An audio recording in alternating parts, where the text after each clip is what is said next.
Good evening, everyone. Can everyone hear me and can everyone see my screen? My name is Gail Mercer, and I am the founder of Traders Help Desk, and I'm also going to be your hostess for this evening. If you could just type in a yes to let me know that you can hear me. All right. Okay, before we get started, please take just a moment to read over the Nadex risk disclaimer. Basically, anytime you're trading, even with a Nadex product, there is risk involved, and you should never trade with money that you cannot afford to lose. Okay? Now, as I said, my name is Gail Mercer. I am the founder of Traders Help Desk, and I've been trading over 15 years now.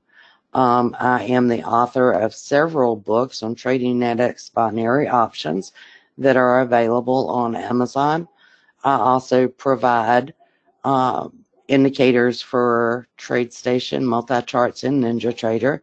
And I also have a lot of online trading courses, as well as a seminar in May of this year. Um, Now, what I want to do is go over the market reports for today. Now, we do have the daylight savings time shift. So if you're on the East Coast, we spring forward. Now, this is going to affect you if you trade Asia or if you trade London, because typically Asia opens at 7 p.m. It will now open at 8 p.m. They do not recognize daylight savings time, okay? They don't move their clocks. In London, will move their clocks, but normally it's 2 weeks later than what we do. So instead of opening at 3 a.m., they will be opening at 4 a.m. Okay. So if you trade London or Asia and you live on the East Coast or a state that does spring forward, you need to remember that. Now, as you can see, I have all of the reports, both yellow, orange, and red, available for you to see tonight. Now, one of the big ones tonight that you want to watch out for is the 7 p.m. one. That is the Fed Chair Powell speaking. He is going to be given an interview that is directly related to interest rates. Now, traders will be listening to see, we have the Fed announcement next week, so they're going to be listening to see if there's any changes and whether he's going to raise the interest rates or not. It is not anticipated, but again, traders like to listen and then they will react if they hear something they do not like. Okay. You also have on Monday, all day, you have the Euro group meetings. Now, sometimes this will not make any difference whatsoever in the markets. Other times, you can get what I refer to as spikes. Somebody comes out, they say something, and the price will spike. It could spike 10 to 20 pips up, 10 to 20 pips down. That's why I have this where you can see it tonight. Normally I do not, but these could have an impact. Then on Monday, we also have at 8:30 the core retail sales and the retail sales, which is month over month. And again, tomorrow night, we have the federal chair speaking again. Now, this time he's going to be delivering opening remarks at the National Community Reinvestment Coalitions. That one would not bother me as much as the interview will bother me tonight. And again, if you have not used Forex Factory, if you just click on the file folder, it does tell you specifically what the speech or interview is about.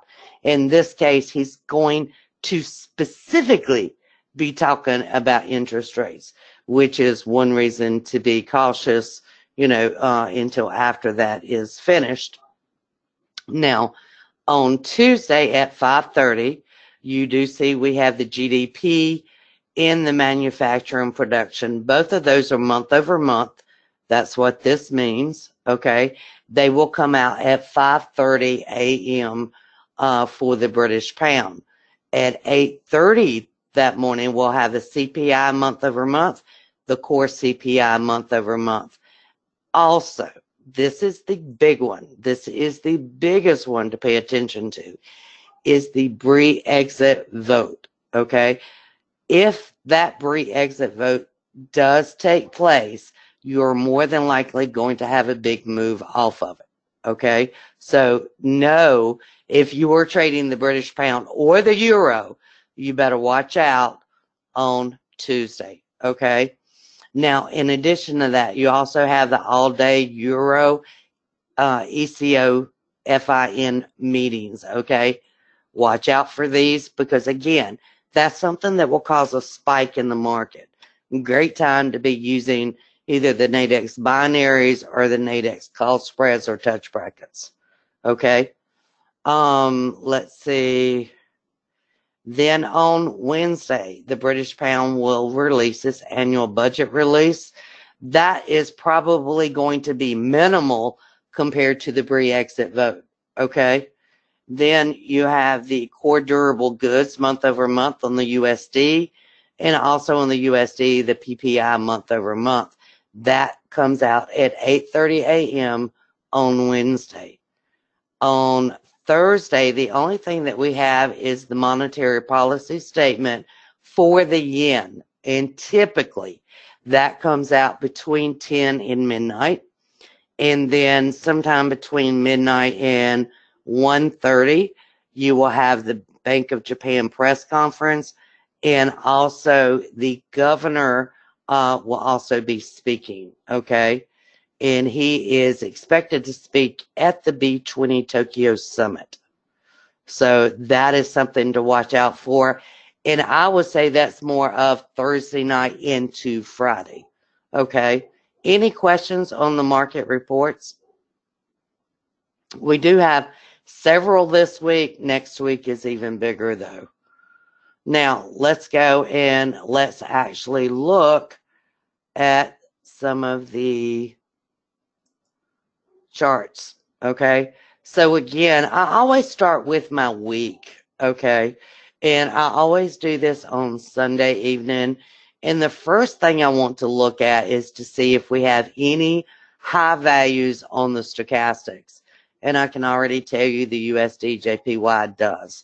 It is at 81 on the stochastics. And this is on the weekly time frame, okay? So in this case, do you see how this ATR, which is a plus sign, is right above it? It was a bearish bar that made this into, this was a bullish that made a high. Then we had a bearish candlestick. Normally, this is indicative that this bar will also be bearish. So my weekly is telling me that more likely than not, the USD JPY will probably go down. Now, I do know it will have to break through this ATR, which is at 110.73. So the one thing that I immediately will do, and this is just because if I'm watching this, I want to make sure that it breaks through this area here. If it comes down and this offers support here, then it may invalidate this ATR here. Okay. Mark, you asked what is the anticipated move on the British pound on the vote. It could be 100 pips. It could be 400 pips. We don't know. It typically will be a big move, though.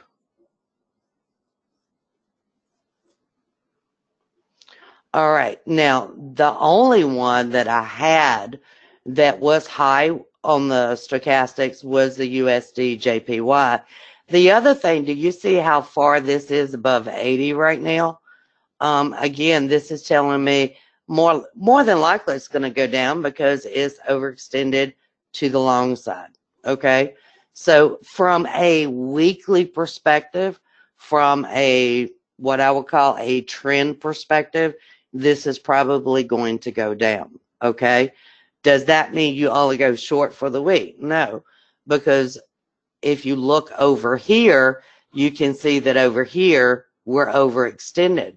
So that just tells me we're probably going to retrace up to about 111.56 to 111.68. Okay. So if you're a counter trend trader that likes to trade intraday, then you could potentially go long here, but then trend traders would be short here. Okay.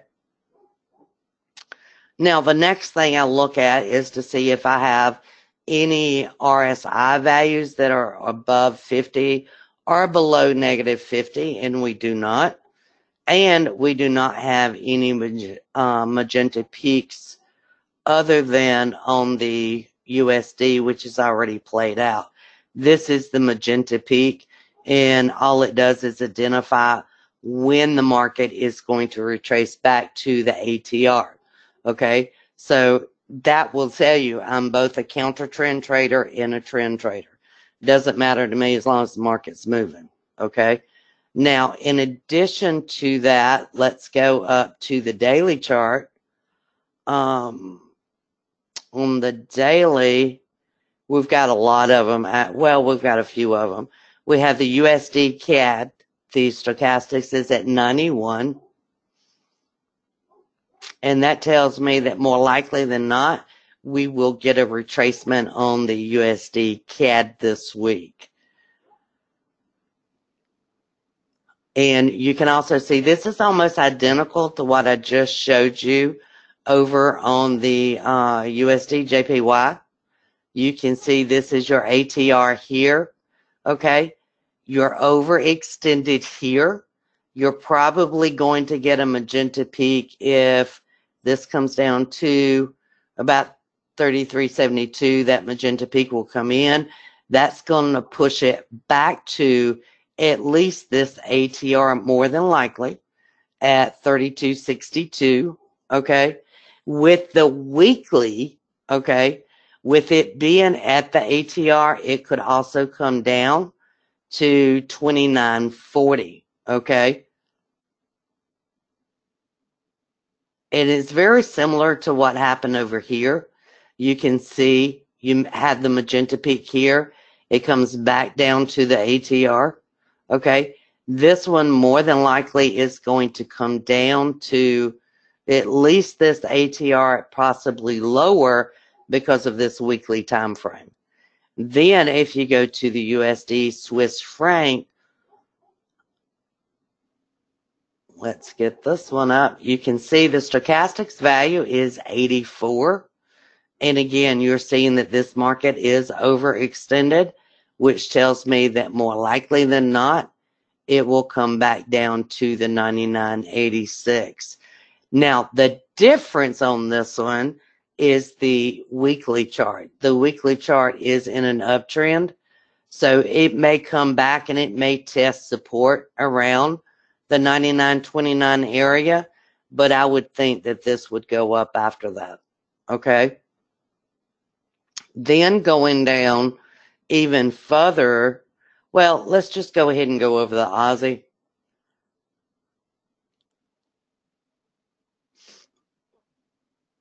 We do have a strong ADX here on the Aussie. I do think we potentially will get a retracement back to this ATR, but I don't see anything right now that would tell me this downtrend is not going to continue. So in this case, again, going back to what kind of trader are you? Okay, if you're a counter trend trader, you might take a short-term trade up to this ATR, but then the trend trader would wait until it gets up here and trade it back down. Okay. Now let's go over and look at the euro. Now the BRI exit vote can change the euro direction. It can also change the British pound direction. So in this case, you can see that we are overextended to the short side right now on the stochastics. And you also potentially have trend divergence. Again, this would indicate we're going to get a retracement, more likely than not, up to the ATR at 1.1355. Okay. But right now, when it gets up to this ATR, it looks like it may come back down because your weekly chart is still in a downtrend. Okay.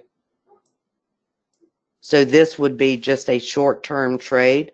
When it was back at the ATR, it would become a trend trade. And finally, the British pound. That's probably going to be the biggest mover this week if they have the Brexit vote. Remember, it's tentative. So they may or may not have it. From the looks of it right now, I do think the British pound is going to come down to 1.2007. Okay, you can see that this is almost extended over here.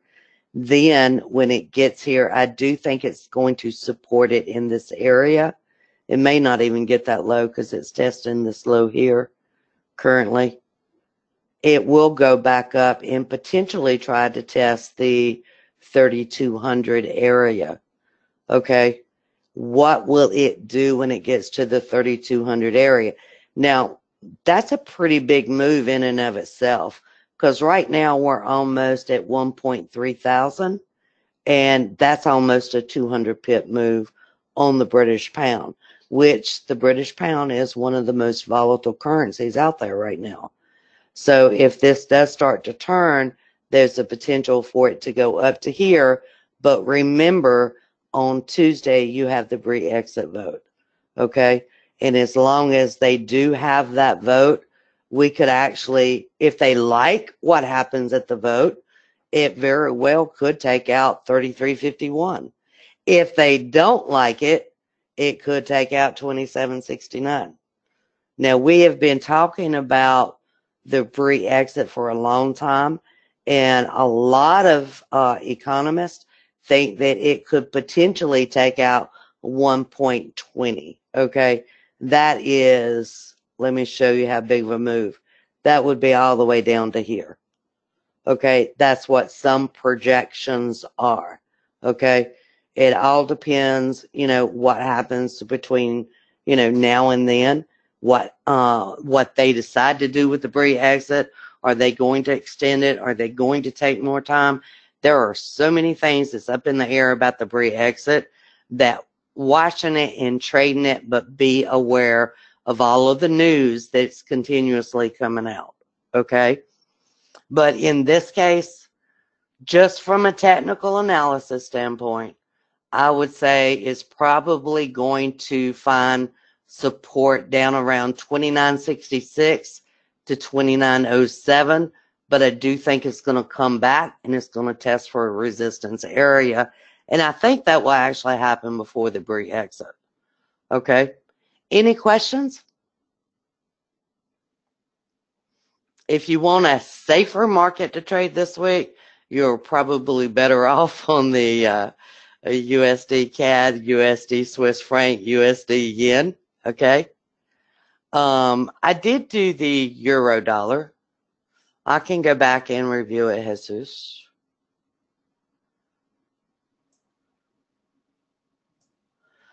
Basically, on your daily chart, I think we might get a couple of days of upward movement here. Okay. But remember, again, this is coming to the into the Brexit vote on Tuesday. I do think we're going to get some upward movement here because we are overextended, okay? But once it gets back up here, I don't see anything right now that's going to say, hey, this is not going to come back down, okay? I do not do the S&P 500 tonight. I focus on Forex. So any other questions, guys? I do think we're going to have an exciting week this week. I think it's going to be better than the following week anyway. Now, if you would like to contact me directly, you can always email me at gm@tradershelpdesk.com.